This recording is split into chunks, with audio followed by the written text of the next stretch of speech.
बाबा कहते हैं कि कोई भी आत्मा के संबंध संपर्क में आते किसी की कमज़ोरी नहीं देखनी है। तो आज जैसे अंदर चल रहा था कि हम इतनी कमज़ोरियाँ देखते क्यों हैं क्योंकि हमारे अंदर एक मान्यता है कि कमज़ोरी नहीं होनी चाहिए, है ना। हमें लगता है कि देखो, हम किसी के अंदर भी काम, क्रोध, लोभ, मोह, अहंकार देखते हैं तो हम बहुत शॉक्ड और सरप्राइज्ड होते हैं, ठीक है। और लेकिन ये शॉक और सरप्राइज क्यों? जब हमें ज्ञान मिला है कि हर आत्मा आज पतित है और हर एक के अंदर पांचों विकार हैं, तो बस वो विकार सामने हमारे दिखते नहीं हैं तो हम ठीक हैं। लेकिन जैसे ही किसी का विकार प्रत्यक्ष होता है तो हमें हमारी उसके प्रति भावना बदल जाती है। तो प्रश्न ये उठता है कि क्या हम ये मानकर चलते हैं कि लोगों में विकार नहीं है या अपने अंदर नहीं है ना। तो बाबा कहते हैं कि ज्ञान फिर कहाँ है? ज्ञान माना तो वो देख सके ना जो दो आँखों से दिखाई नहीं देता। अब दो आँखों से भले ही किसी का विकार दिखाई वर्तमान ना दे रहा हो, पर ज्ञान तो हमें यही कहता है ना कि वर्तमान हर आत्मा के अंदर पांचों विकार हैं।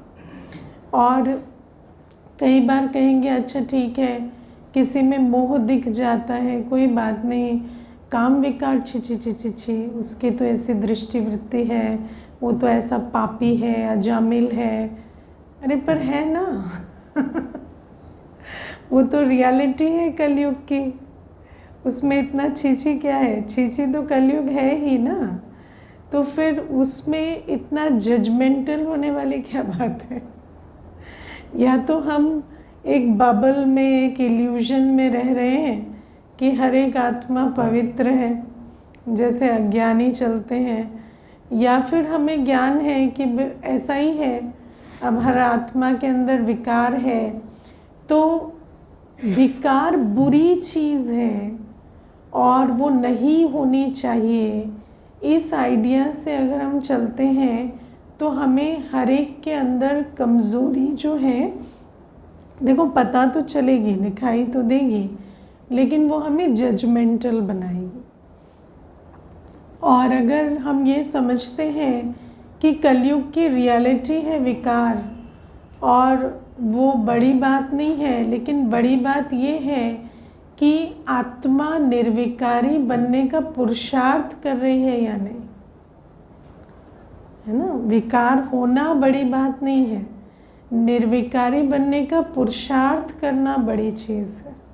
विकार तो है ही है वरना आप और हम बैठे क्यों हैं यहाँ तो बाबा हमें कहते हैं कि जब हम इस छोटी सी बात को समझ जाते हैं कि आत्मा को हमें हिम्मत देनी है। अब आप सोचो कि मोस्टली हम क्या करते हैं, हिम्मत का ऑपोजिट देते हैं, है ना। आत्मा को और ही उसके विकारों के लिए you want to make them feel bad, है ना। हर आत्मा को वो कहेंगे नहीं हम चेंज होना चाहते हैं, आप कहेंगे नहीं आप चेंज होंगे, आप कभी चेंज नहीं हो सकते, आपके अंदर तो इतने गंदे संस्कार हैं कि बात मत पूछो, है ना। तो आप सोचो कि कोई आत्मा परिवर्तन होने की पहली सीढ़ी क्या है? पहली सीढ़ी है कि वो स्वमान में आए, जो वर्तमान उसका संस्कार है उसके ऑपोजिट स्वमान में वो स्थित हो।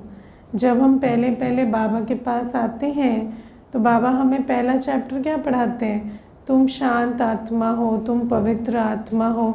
थे हम ऐसे जब हम आए तो भी तो बाबा हमें उसी दृष्टि से देखते हैं, वही वरदानी बोल बोलते हैं और फिर हमें वैसा वैसा बनाते जाते हैं, क्योंकि दृष्टि से सृष्टि बनती है।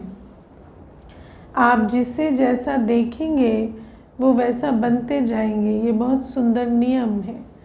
तो इसीलिए बाबा हमें कहते हैं कि सबसे पहला हिम्मत की जो मदद उसको देनी है वो ये है कि उनके वर्तमान स्वरूप की जगह उनके श्रेष्ठ स्वरूप को देखकर हिम्मत भरे कि आप ये हो, है ना। भले ही वो सामने वाला खुद भी कहे मेरे अंदर तो कमी है, कमज़ोरी है, मैं तो इससे ऊपर भी नहीं उठ पा रहा हूँ, लेकिन वो हिम्मत आपको देनी पड़ेगी, है ना। भले ही आप उस देखिए ये जो सिचुएशन है बोलने में बड़ी आइडियल लगती है, लेकिन जब ये बातें होती हैं तो इतनी आइडियल सिचुएशंस में नहीं होती। मानिए किसी के विकारों की वजह से आप सामने नुकसान देख रहे हैं, उनके कर्मों की वजह से आप देख रहे हैं कि बहुत सारा नुकसान हो रहा है, चाहे है ना, चाहे आत्माओं का संबंध संपर्क में नुकसान हो रहा है, या धन का नुकसान हो रहा है, या और कोई चीज़ का हो रहा है, या रेप्यूटेशन का नुकसान हो रहा है, क्योंकि आत्मा का संस्कार ऐसा है। अब मानो कोई क्रोधी है, जाकर किसी को भी कुछ भी बोल देता है, तो अब वो सामने वाली आत्मा आकर आपको 10 बातें सुना रही है कि आपके घर का बच्चा ऐसा है, इनको कुछ पढ़ाया नहीं, सिखाया नहीं, संस्कार नहीं दिए, तो आपको जो क्रोध आ रहा है क्योंकि अपमान हुआ ना, तो अपमान से जो क्रोध आता है तो बच्चे को 2 थप्पड़ लगा दिया कि भाई तू ऐसा क्यों करता है। लेकिन वास्तव में देखा जाए तो वो एक कमज़ोरी है, और उस कमज़ोरी को अगर बार बार आप थप्पड़ लगाएंगे तो वो सुधरेगा थोड़ी। तो बाबा हमें ये बातें कहते हैं कि जब प्रैक्टिकल सिचुएशन होती है उस सिचुएशन में हमें समझ कर कि है तो आत्मा, और उस आत्मा को उसकी श्रेष्ठता दिव्यता के आधार से देखना, सिर्फ बोलना नहीं। पहले तो हमारी दृष्टि काम करती, सबसे पावरफुल क्या है, दृष्टि। तो हमारी दृष्टि में हो कि ये श्रेष्ठ पवित्र आत्मा है, और फिर हम वरदानी बोल भी बोल सके, हिम्मत की उनको, है ना, भर भी सके हिम्मत की, you can do better than this कि आप ऐसे नहीं हो, आप तो श्रेष्ठ हो, परमात्म संतान हो। तो बाबा कहते इतना अगर हम कर पाएंगे तो 2 बातें होती है, एक तो उस आत्मा को भी लाभ होता है, और उससे भी बड़ा लाभ हमें खुद को होता है, क्योंकि दृष्टि दोनों तरह से काम करती है। जैसा आप देखते हैं वैसा वो तो बनते हैं, लेकिन जैसा आप देखते हैं वैसा आप भी बनते जाते हैं। तो किसी की कमज़ोरी देखते देखते मैं कई बार विचार करती हूँ, हम कईयों को देखते हैं और हो सकता है अपने अंदर भी ये होता हो और फील ना होता हो कि साल दर साल संग का रंग कैसे लगता जाता है, पता ही नहीं चलता, है ना। कल कुछ थे, आज कुछ बन गए हैं। क्यों? क्योंकि संग तो सिर्फ बाहर नहीं हो रहा ना, संग तो अंदर भी हो रहा है। अब हर किसी की कमी कमज़ोरी सारे दिन देखेंगे तो अंदर क्या आ जाएगा, है ना। अंदर तो सिर्फ कमियां भरी पड़ी हैं, क्योंकि कर आप कुछ नहीं रहे हैं अपनी जो सेल्फ डेवलपमेंट के लिए कोई पुरुषार्थ नहीं हो रहा है, आत्म उन्नति के लिए कोई पुरुषार्थ नहीं हो रहा है, लेकिन अंदर अंदर वो ऐसा है, वो ऐसा है, मैं अच्छा हूँ, वो ऐसा है, वो ऐसे करते, हम तो ऐसा नहीं करते। अरे तुम ऐसा नहीं करते तो ऐसे क्या बड़ी बड़ाई है, तुम करते क्या हो जो नहीं करते वो सोच सोच के अंदर ही अंदर इतने बड़े बन जाते हैं कि दिखाई नहीं देता, कर तो हम भी कुछ नहीं रहे। तो बाबा हमें कहते हैं इतना हमें अपनी कमी कमज़ोरी जो है वो देखनी है कि ये ना कमज़ोरी हो हमारे अंदर की, दूसरे की कमज़ोरी देखने की आदत हो। और कमी कमज़ोरी मैं पहले ना, जैसे कोई बात हम सुन लेते थे कि मानो कोई विकार का, है ना, काम विकार का कोई इंसिडेंट, तो हम देखते थे कि ज्ञानी योगी आत्माएं उस पर भी इतना रिएक्ट नहीं करते थे जैसे दुनिया वाले होते हैं ना, ये तो बहुत बड़ी बात है, बहुत ख़राब है, ऐसे पाप होने लगे हैं, ये होने लगा है, तो ज्ञानी योगी आत्माएं उसको भी सुनकर साक्षी ही रहते। तो हमें लगता था कैसे इनसेंसिटिव है, इनको बुरा भी नहीं लगता है। लेकिन अगर आप ज्ञान की दृष्टि से देखो तो ये तो है ही ना, पर उसका हम कर क्या सकते हैं वो हमें सोचना है। और किसी की कमज़ोरी बताने से तो वो और कमज़ोर होता है, वो शक्तिशाली नहीं बनता। तो जिस विधि से हम परिवर्तन हुए, हमें कमज़ोरी बताई क्या बाबा ने? बाबा ने तो हमें स्वमान में स्थित किया, तो उस आधार से हम परिवर्तन हुए। तो हमें भी उसी विधि से हर आत्मा को हिम्मत देनी पड़ेगी। और अगर हम उल्टा करते हैं, बार बार कमज़ोरी को पॉइंट आउट करते हैं, तो वो आत्मा भी क्या करती है? देखो, हम जिस कल्चर से आए हैं ना, 63 बर्थ्स, क्या किया है हमने? डिनायल, है ना, डिनायल मोड में। मेरे अंदर नहीं है, ये तो परिस्थिति की वजह से हुआ, ये तो इनकी वजह से। कोई भी होता है ना इस सिचुएशन में ऐसा ही करता, मैं कोई न्यारी थोड़ी हूँ, मैंने कुछ नहीं किया। तो वो जो जैसे ही आप सामने वाले को ब्लेम करना शुरू करते हैं ना, वो डिनायल मोड में आ जाते हैं। और किसी की कमज़ोरी बताने से कभी कोई रियलाइज़ नहीं करता। आपने किया क्या कभी? कोई आपकी कमज़ोरी बताता है तो आप क्या करते हो? अंदर उसकी 10 कमज़ोरियाँ रिवाइज़ करते रहते हो, ताकि आप अपनी कमज़ोरी को डिनायल में लेके जाओ, है ना। खुद तो ऐसे हमें कह रहे हैं, अपने आप को क्यों नहीं देख लेते? तो वो जो अंदर जो मैकेनिज़्म है, वो कलयुगी मैकेनिज़्म ऐसा ही है कि आप किसी की कमज़ोरी बताते हो, वो सीधा डिफेंस मोड में आ जाते हैं, वो अपनी कमज़ोरी को कभी एक्सेप्ट नहीं करेंगे।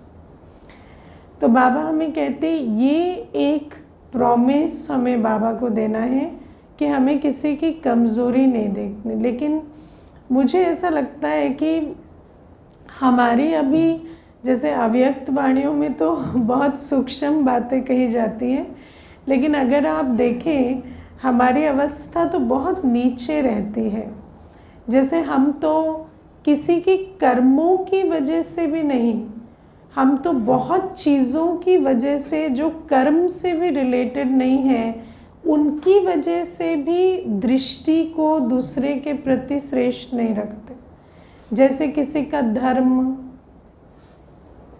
आप किसी के देह के धर्म की वजह से उसे पसंद नहीं करते, किसी के पॉलिटिकल पार्टी के एफिलिएशन की वजह से उसे पसंद नहीं करते, है ना, किसी के मैरिटल स्टेटस की वजह से पसंद नहीं करते, है ना। ये तो डिवोर्स्ड है, ये तो मैरिड है, ये तो अनमैरिड है, ये तो 3 बार डिवोर्स्ड है। तो ये जो बातें हैं, किसी का मैरिटल स्टेटस, किसी की आयु, है ना, छोटा बच्चा है या यूथ है, तो हमारे अंदर धारणा है कि ये तो ऐसे अनप्रेडिक्टेबल है, ये ऐसे हैं, तो फिर आप उसी दृष्टि से उन्हें देखेंगे। या आप सोचो कि बच्चे को इसको समझ नहीं, ये तो बेसमझ है, तो उस दृष्टि से देखेंगे। या जेंडर की दृष्टि से हमारे अंदर कितना बायस आ जाता है, कास्ट की दृष्टि से आता है।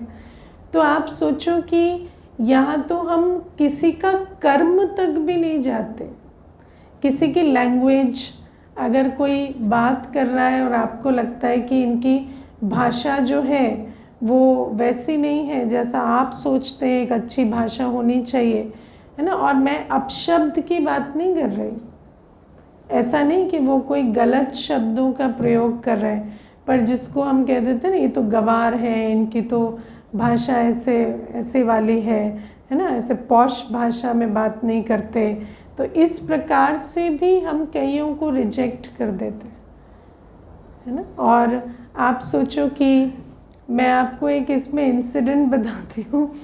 एक कोई आए थे, तो उन्होंने एक कुमार था, वो बैठा था उस समय, तो उसको पूछा कि आपको इंग्लिश समझ में आती? वो इंग्लिश में बात कर रहे थे, तो फिर कहते हैं आपको इंग्लिश समझ में आती है? तो मैंने कहा इंजीनियर है, तो कहते हैं हाँ, पर इंग्लिश समझ में आती है। तो तो मैंने कहा कि भारत में आजकल हम इंग्लिश पढ़ने सीखने लगे हैं, अभी नई बात है, आपको पता नहीं होगा, आप पहले आए होंगे, तो आजकल चल रहा है। तो ये जो बातें हैं, आप सोचो कि मनुष्य के अंदर कितनी, और वो 3 बार वो बात बैठे बैठे क्यों बोल रहे हैं, और मानो किसी को समझ, आप तो मुझसे बात कर रहे हैं, वो सामने बैठे हैं, उनको समझ आ रहा है या नहीं आ रहा है, और अगर आपको इतना कंसर्न है तो आप भाषा बदल दो ना। लेकिन ये जो बातें होती हैं, इतना जजमेंट हम इन आधारों से भी रखते हैं, है ना। तो मैंने आपको पहले सुनाया ना, एक बार एक भाई आए, तो मुझे, मैं ही थी उस दिन, तो मुझे देखे और कहते हैं यहाँ कोई है नहीं।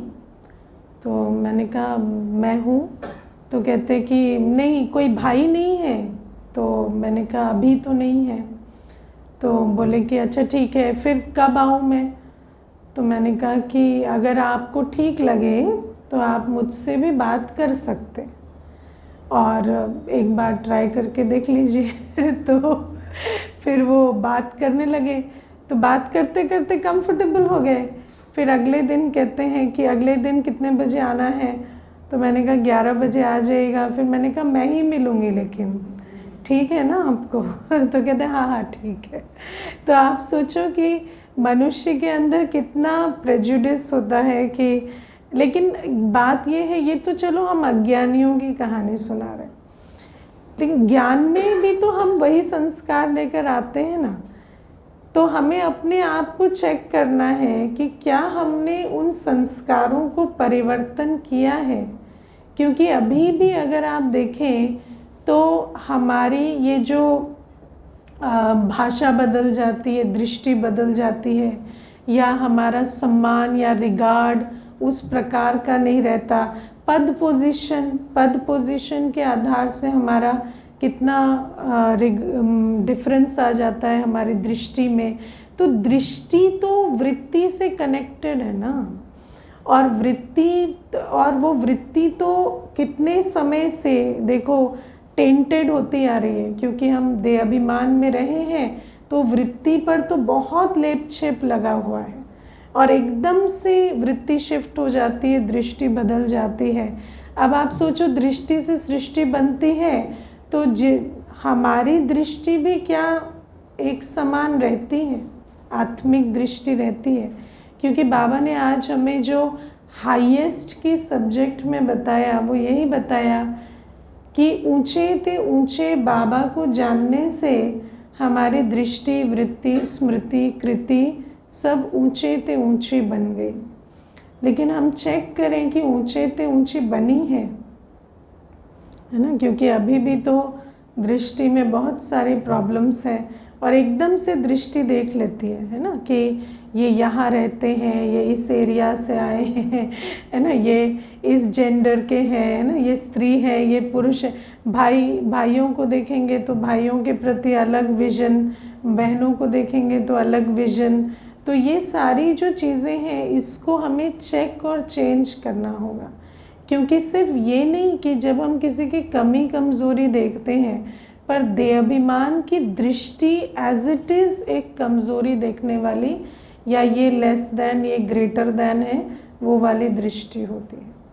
तो इसीलिए, या रंग रूप आप देखो, है ना, या आप देखो कि किसी को देखेंगे कि बीमार है, तो शरीर की हेल्थ के हिसाब से भी हम कितने जजमेंटल हो जाते हैं, है ना। तो लेकिन बाबा तो हमें कहते हैं कि शरीर की बीमारी, तो अब आप देखो, शरीर की बीमारी किसी को हो जाती है तो एकदम से उनको राय देने लगेंगे, आप ये करो, आप वो करो।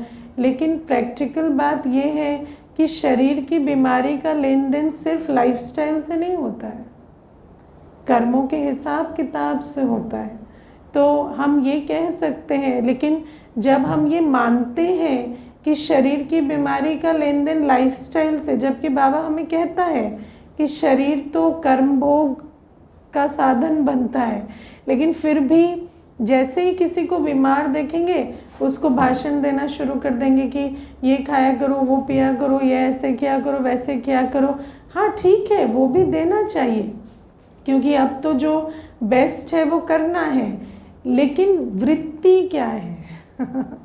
वृत्ति ये है कि ये सारा चीज़ गलत करते हैं, इस वजह से इनके अंदर प्रॉब्लम है, या वृत्ति है कि नहीं ये तो श्रेष्ठ समझदार आत्मा है और थोड़ा सा चेंज लाएंगे तो इनके अंदर इम्प्रूवमेंट आ जाएगा, है ना। तो ये जो चीज़ है ये हमें सारी चेक करनी है। तो कमज़ोरी सिर्फ ऐसे कमी कमज़ोरी देखने वाली बात नहीं है, पर हमारी वृत्ति दृष्टि में भी बहुत सारी संस्कारों के आधार से कमज़ोरी है, उसको भी हमें चेक और चेंज करना चाहिए। अब दूसरी बात, बाबा हमें जो पहली प्रतिज्ञा कहते हैं कि हम 6 मास में जीवन मुक्त बन जाएं, है ना।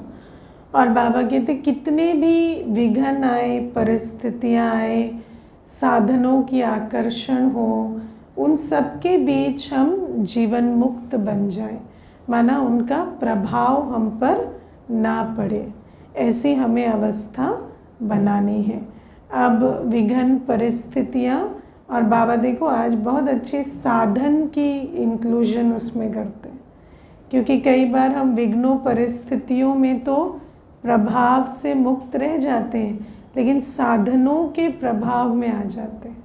तो माया जहाँ वैसे नहीं हिला सकती ना, तो आकर्षण में फंसा देती है ना। साधनों के प्रभाव में आ गए, साधनों के प्रभाव में व्यक्ति कैसा हो जाता है?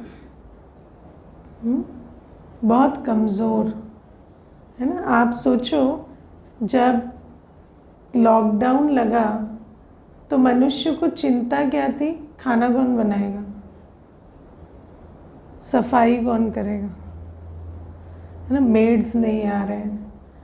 अब आप सोचो, आप छुट्टी हो गई है ना लॉकडाउन में तो सब घर में ही है, तो फिर भोजन बनाना और सफाई करना इतनी बड़ी प्रॉब्लम कैसे बन गई? क्योंकि साधन माया का बहुत बड़ा द्वार बन जाता है। आप सोचो साधनों के प्रभाव में आ गए तो छोटी सी परिस्थिति भी ऐसे लगेगी जैसे कितनी बड़ी बात हो गई, क्योंकि अभी आपको उठ के कुछ करना पड़ेगा। तो आप सोचो अंत में क्या मेड्स आएंगे? हाँ? अंत में मेड्स आएंगे। या आप सोचो कि आज व्यक्ति कहता है बिना ईयरफोन, बिना इंटरनेट के तो योग ही नहीं होता, म्यूजिक ना बजे तो योग नहीं होगा।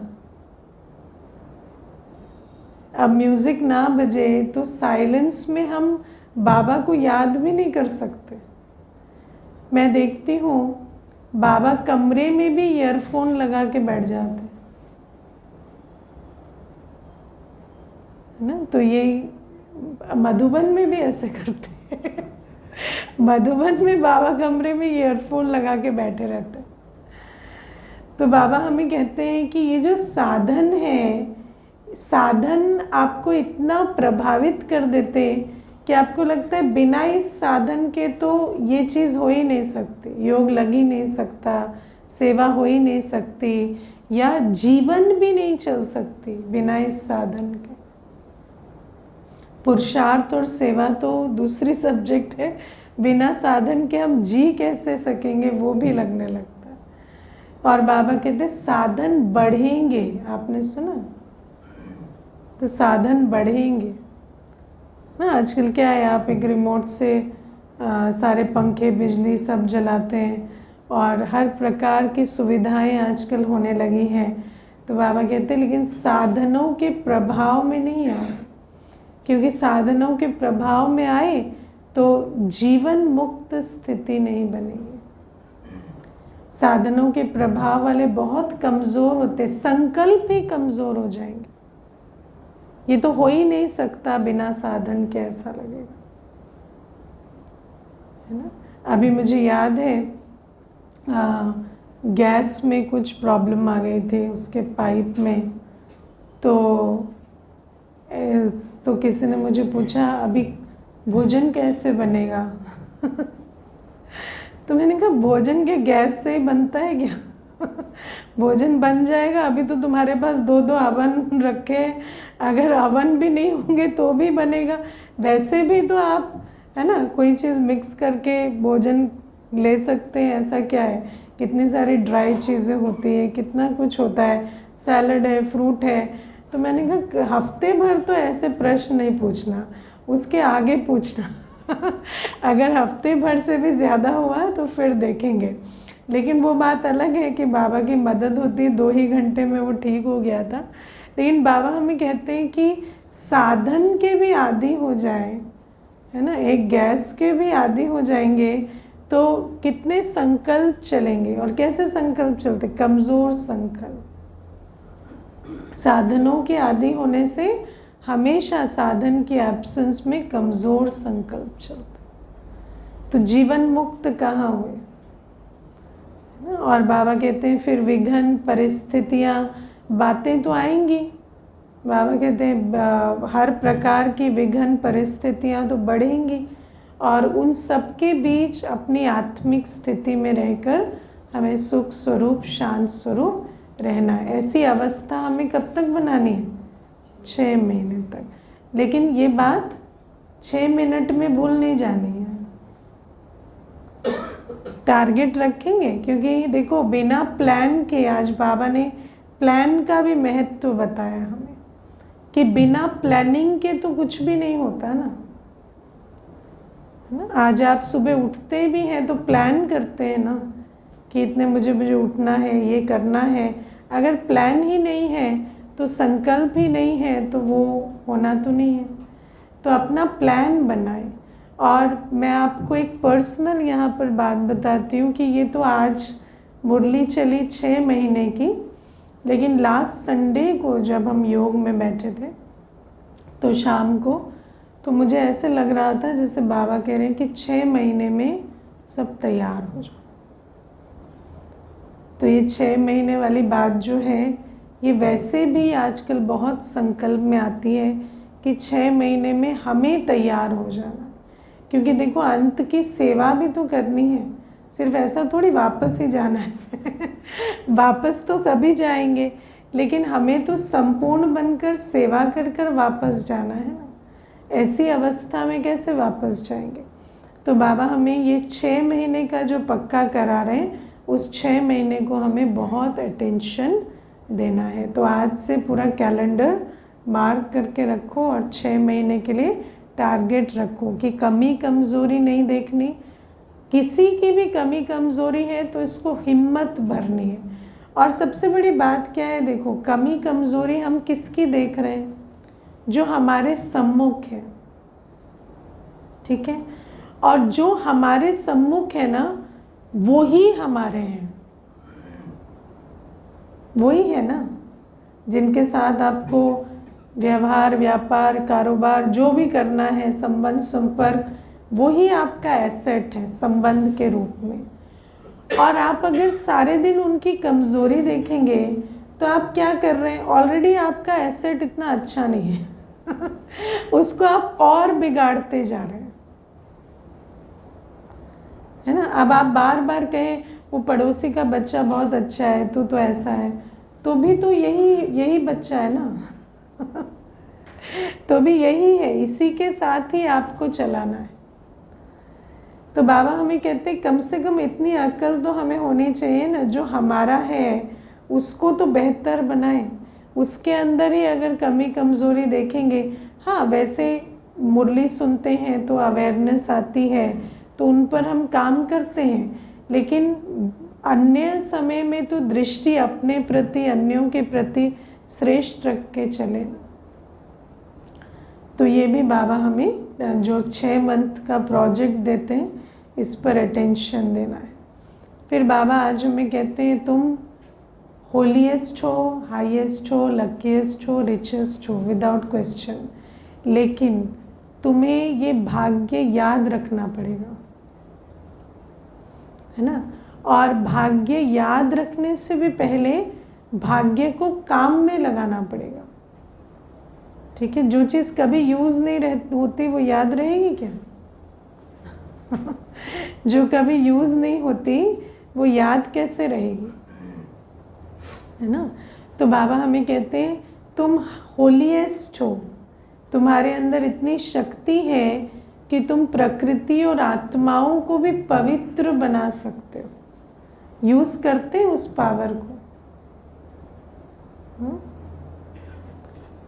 क्रिएटिव एनर्जी को यूज़ करते हैं या सिर्फ रिएक्ट करना जानते हैं, है ना? तो रिएक्ट करेंगे तो फिर बनाएंगे कैसे?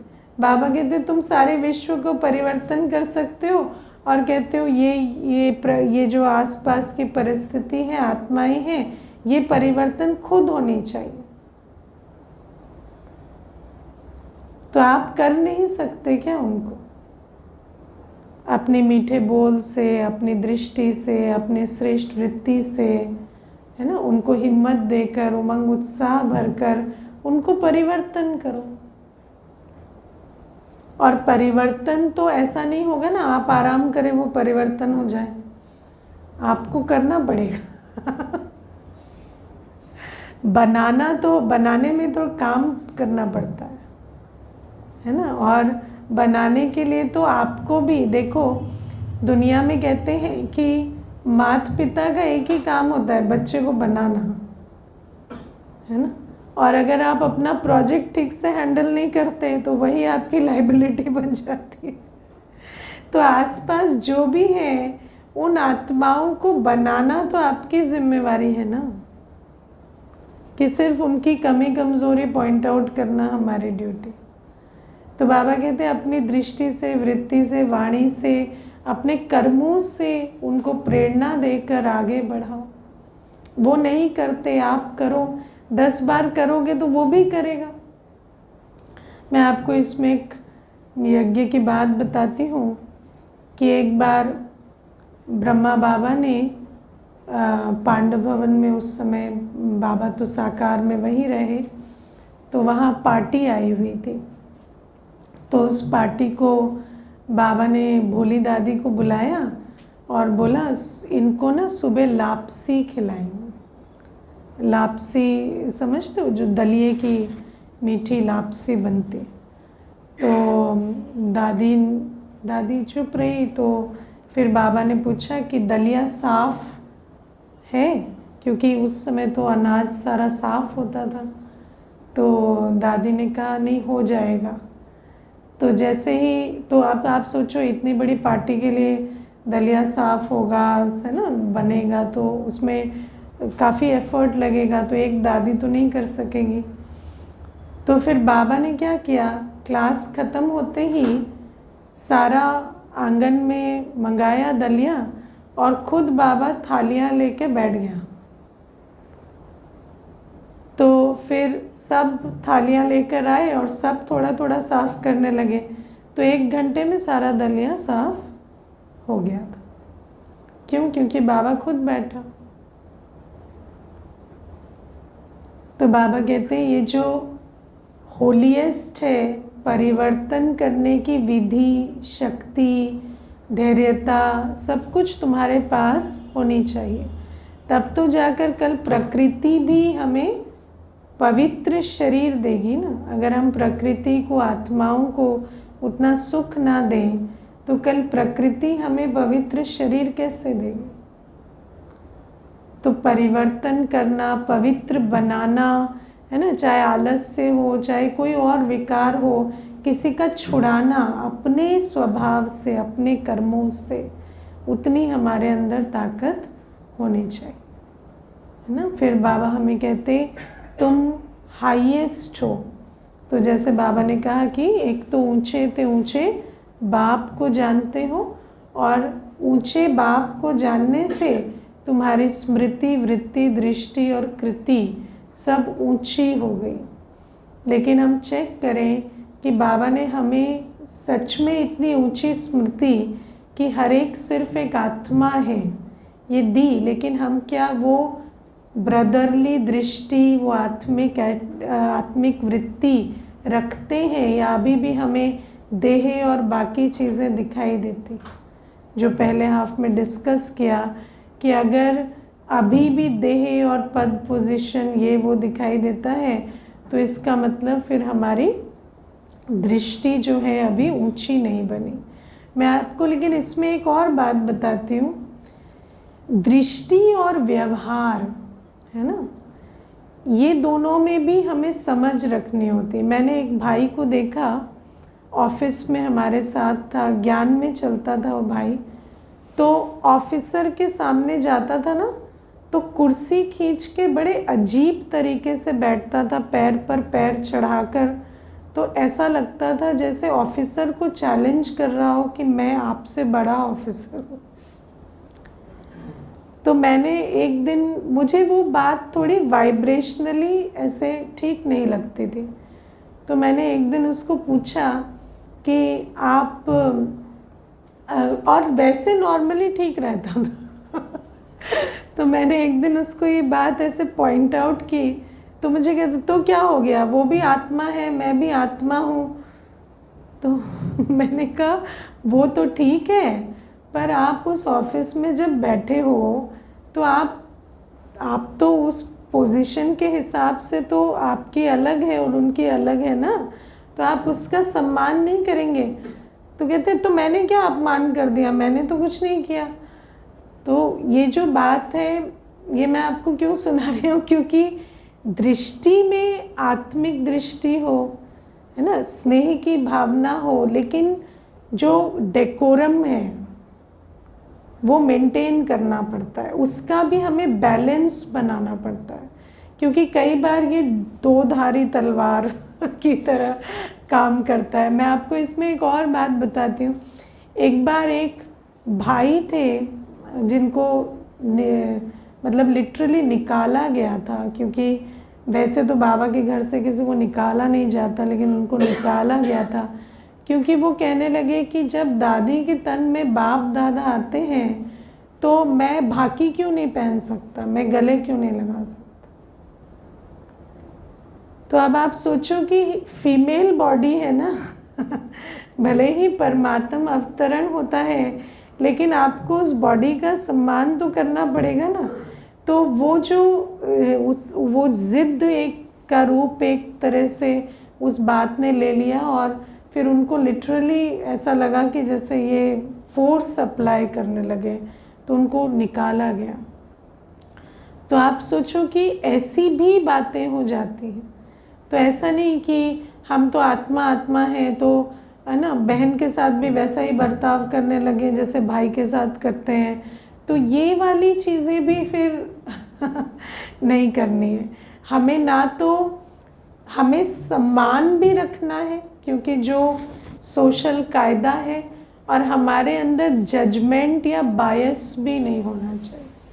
हमारे अंदर सुपीरियॉरिटी कॉम्प्लेक्स, इन्फीरियॉरिटी कॉम्प्लेक्स उस वजह से ना आए, और हमें उस कायदे का भी सम्मान करना होता है। तो इतना हमारे अंदर आत्मिक दृष्टि वृत्ति की समझ होनी चाहिए कि आत्मिक दृष्टि वृत्ति होती क्या है, क्योंकि उल्टा रूप भी ना ले लें आत्मिक दृष्टि वृत्ति का कि सब आत्मा ही है ना, तो जाके दादी को भी कुछ कह आए, क्योंकि वो भी तो आत्मा ही है, क्या है, वो भी तो बाबा का बच्चा ही है। पर रिगार्ड तो हर जगह पर जिसका है वो रखना होता है। तो बाबा ये बातें भी हमें जब इतना बैलेंस नहीं होगा तो हाईएस्ट कैसे बनेंगे।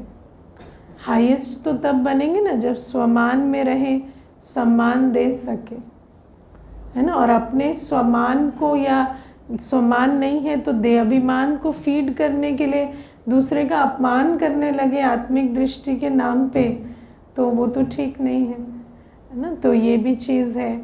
फिर बाबा तीसरी बात कहते तुम लकीएस्ट हो।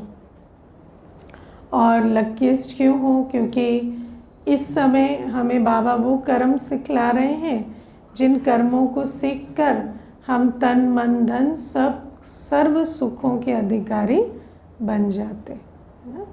और फिर रिचेस्ट, क्योंकि बाबा कहते तुम्हारे कदम में पदम है, तुम्हारा हर कदम कमाई कराता है ना, और उसी से रिलेटेड आज का वरदान है कि हम हर कदम में सफल करते हैं ना, सफल करते हैं तो सफलता मिलती है। आज बाबा ने हमें होमवर्क दिया है ना कि लिस्ट बनाओ। बाबा ने हमें क्या क्या खजाने दिए हैं और उनमें से हमने कितना सफल किया है। क्या क्या खजाने दिए हैं बाबा ने?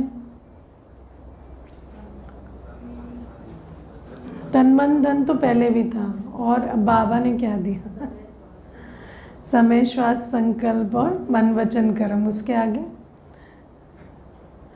और कुछ खजाना नहीं मिला। ज्ञान का, हाँ, ज्ञान, गुण, शक्ति, श्रेष्ठ संकल्प का खजाना है ना। मन तो पहले भी था, पर अब हमारे पास श्रेष्ठ संकल्प का खजाना है। हमारे पास सेवा की विधि का खजाना है। हम सेवा की विधि से, है ना, पुण्य की सिद्धि कर सकते हैं। हमारे पास याद की विधि का खजाना है। तो बाबा कहते सर्व खजाने सफल कर रहे हैं। जैसे हम बाबा के पास आए तो जो हमारे पास पुराना तन है, धन है, वो तो सफल कर रहे हैं, लेकिन जो बाबा ने हमें दिया क्या उसे भी सफल कर रहे हैं? बाबा हमें ज्ञान देते हैं रोज़, हम उसे कार्य में लगाते हैं, है ना। यह ज्ञान एक तरफ, कर्म एक तरफ, और फिर ज्ञान काम आता है सुनाने के। तो सबसे पहले तो ज्ञान को सफल कैसे करेंगे? ज्ञान स्वरूप बने ना, है ना। गुण है, मधुरता के बारे में 2 पेज लिख सकते हैं, बोल सकते हैं, लेकिन मधुर रह नहीं सकते। तो मधुरता का खजाना सफल कहाँ हुआ? देखो, जब हम बाबा के पास नहीं आए थे तो हमें मधुरता की वैल्यू नहीं पता थी। आज हमें पता है।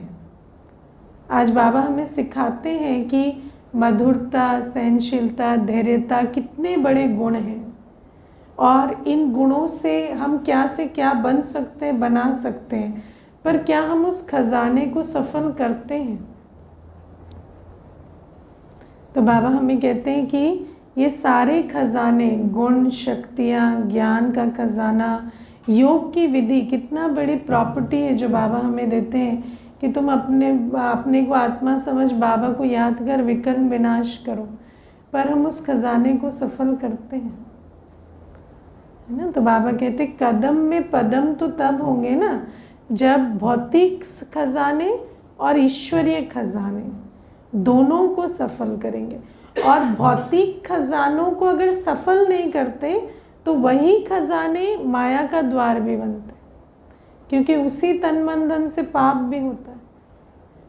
ठीक है। ओम शांति।